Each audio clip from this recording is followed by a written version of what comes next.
श्री स्वामी समर्थ. श्री गुरुदेव दत्त.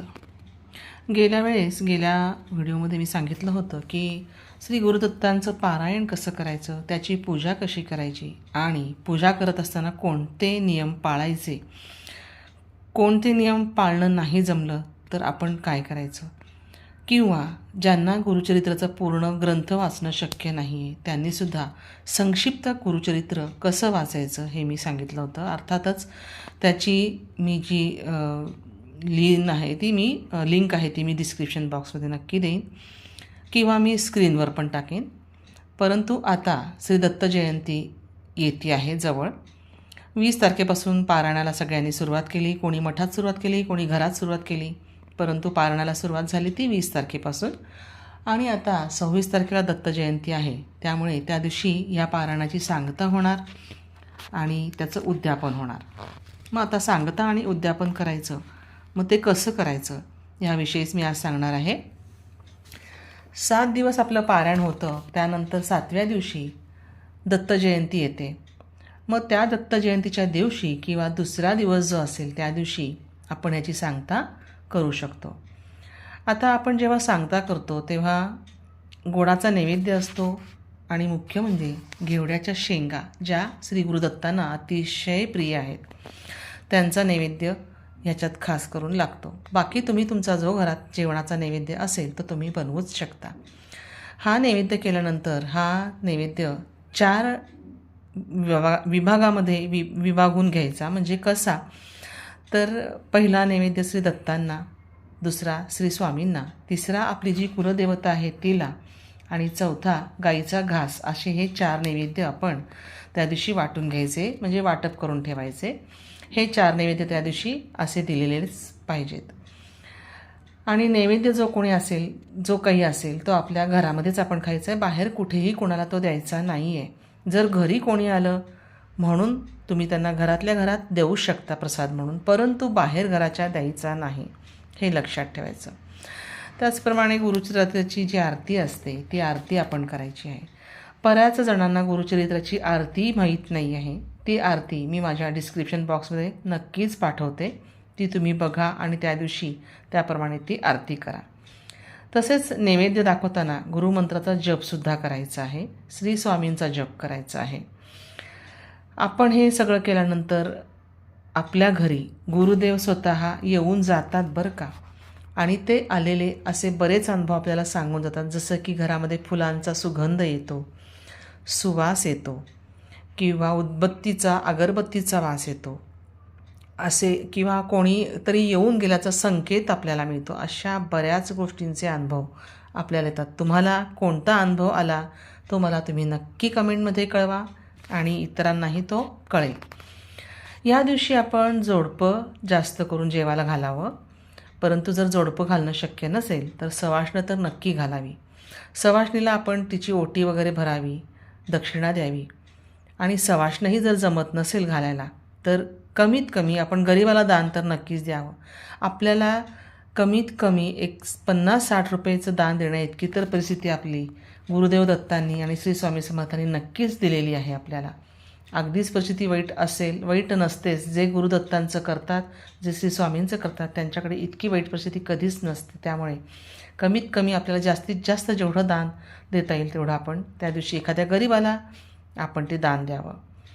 आता दत्त जयंतीचा जो सोहळा आहे तो सोहळा म्हणजे दत्त जन्म हा 12:39ला झालेला आहे दुपारी. तर 12:35ला आपण 4था अध्याय जो आहे दत्त जयंतीच्या जन्माचा, म्हणजे दत्त जन्माचा तो अध्याय आहे, तो 12:35ला आपण वाचायला घ्यावा आणि तो जितका होईल तितका तो 12:39पर्यंत वाचावा. उरलेला आपण नंतरही वाचू शकतो, परंतु तो अध्यायामध्ये थोडासा थांबून त्यावेळेला ही दत्ताची आरती, गुरुचरित्राची आरती, नैवेद्य हे सगळं केल्यानंतर 3 वेळा अवधूत चिंतन श्री गुरुदेव दत्त, अवधूत चिंतन श्री गुरुदेव दत्त, अवधूत चिंतन श्री गुरुदेव दत्त असं 3 वेळा म्हणायचं. आणि मग नैवेद्य आणि आरती करायची आणि परत पुढचा उरलेला जर तुमचा 4था अध्याय राहिला असेल तर तो पूर्ण करायचा.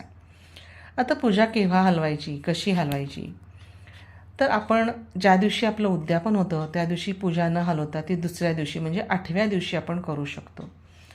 हळदी कुंकू, अक्षदा, फुलं असं वाहून त्याचं आपण उद्यापन पूर्ण करू शकतो. गुरुदेवांना आपण प्रार्थना करायची की हे गुरुदेव दत्त, माझ्याकडून तुम्ही यावेळेस पूजा खूप छान करून घेतली, पोथी खूप छान वाचून घेतली. असंच दरवर्षी येऊन माझ्याकडनं हे असंच कार्य तुम्ही करून घ्या. करून घेणारे कर्वे करता तुम्हीच आहात असं म्हणून मगच ते आपण जी पोथी आहे तिला हलवायचं आहे. जो कलश आहे त्याला हलवायचं आहे. कलशातलं जे पाणी आहे ते झाडांना घालायचं. त्याच्यातले जे पैसे असतात ते तिजोरीमध्ये, जी सुपारी असते ती आपण देव्हाऱ्यात ठेवायची. पोथी पुन्हा पूर्ववत छान वस्त्रामध्ये बांधून जागेवर ठेवायची. परंतु एक गोष्ट लक्षात ठेवायची, हे सगळं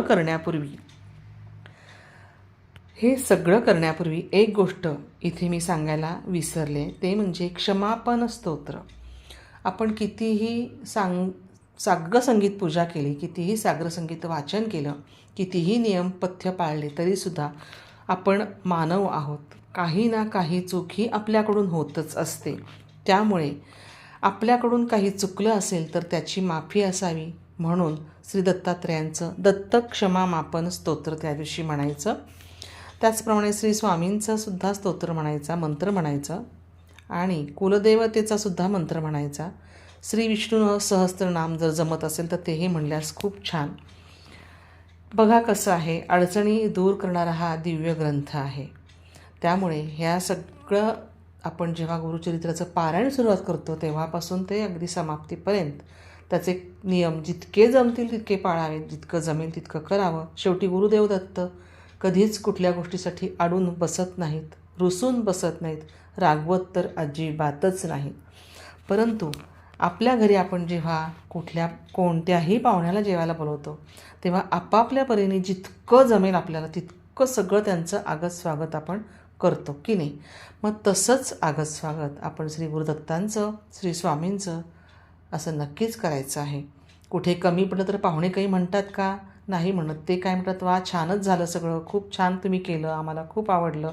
तसंच श्री गुरुदेव दत्तसुद्धा जे आपण करू त्याच्यात आनंदच मानतात, समाधानच मानतात, तृप्तच होतात. त्यांनी फक्त आपल्या घरातून तृप्त होऊनच राहावं एवढीच आपण अपेक्षा ठेवायची असते. आणि म्हणूनच शेवटी क्षमापन स्तोत्र म्हणायचं आहे. ह्या क्षमापन स्तोत्रामध्ये संपूर्ण माफी मागितली जाते. गुरुदेव दत्तांना प्रार्थना केली जाते की आम्हाला तुम्ही आमचं काही चुकलं असेल तर नक्की आज्ञा करा, आमचं काही चुकत असेल तर आम्हाला नक्की सांगा, त्याप्रमाणे आमच्यात आम्ही बदल करू. आणि अशी आज्ञा गुरुदेव दत्त आपल्याला कुठल्या ना कुठल्या रूपामध्ये येऊन, कुठल्या ना कुठल्या स्वरूपात येऊन आपल्याला सूचित करतात की तुझं हे चुकलेलं आहे, तर तू हे पुढच्या वेळेला नको करूस. आणि ते आपण नक्की लक्ष देऊन पाहायचं आहे, त्याचं लक्ष देऊन ऑब्झर्वेशन करून बघायचं आहे. आणि मग त्याप्रमाणे आपण पुढच्या ह्याच्यात सुधारणा करायची. तर म्हणून म्हटलं की हा अतिशय सुंदर दिव्य ग्रंथ असा हा, अडचणी दूर करणारा, संकट तारून नेणारा असे हे श्री गुरुदेव दत्त. अनुभव तुम्हाला नक्कीच येणार आणि तो आला की तो कोणत्या स्वरूपात येतो हे मला नक्की कमेंट करून कळवा. आणि तुम्हाला श्री गुरुदत्त जयंतीच्या खूप खूप शुभेच्छा.